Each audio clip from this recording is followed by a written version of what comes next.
మహాభారతంలో అత్యంత గొప్ప దానశూరుడు ఎవరో తెలుసా? అతనే కర్ణుడు. కర్ణుడు ఒక మహాయోధుడు మాత్రమే కాదు, అతను దానం చేయడంలో కూడా ఎవరూ సరితూగలేని వ్యక్తి. ఒకరోజు ఇంద్రుడు బ్రాహ్మణ వేషంలో కర్ణుడి దగ్గరకు వచ్చాడు. అతనికి తెలుసు కర్ణుడు ఎవరు అడిగినా కాదనడు. కర్ణుడి దగ్గర ఒక అద్భుతమైన కవచం, కుండలాలు ఉన్నాయి. అవి అతనికి జన్మతో వచ్చినవి. అవి ఉండగా ఎవరూ అతన్ని జయించలేరు. బ్రాహ్మణుడి రూపంలో వచ్చిన ఇంద్రుడు అదే అడిగాడు, నీ కవచం, కుండలాలు నాకు దానం చేయాలి అని అన్నాడు. ఇది ఒక ప్రమాదం అని కర్ణుడికి తెలిసింది. ఇది ఇచ్చేస్తే తన ప్రాణం ప్రమాదంలో పడుతుందని కూడా తెలుసు.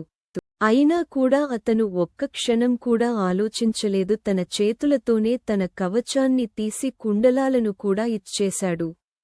ఇది చూసి ఇంద్రుడు ఆశ్చర్యపోయాడు. అంతటి త్యాగం చూసి అతనికి ఒక శక్తివంతమైన ఆయుధం ఇచ్చాడు. కాని కర్ణుడు చేసిన దానం అతని జీవితాన్ని మార్చేసింది. అతను యుద్ధంలో బలహీనుడయ్యాడు, కాని అతని పేరు మాత్రం అమరమైంది. మన జీవితంలో కూడా ఇవ్వడం అనేది ఒక గొప్ప గుణం. కాని ఎవరికి, ఎప్పుడు, ఎలా ఇవ్వాలో తెలుసుకోవడం ఇంకా గొప్పది. అదే కర్ణుడు మనకు నేర్పిన పాఠం.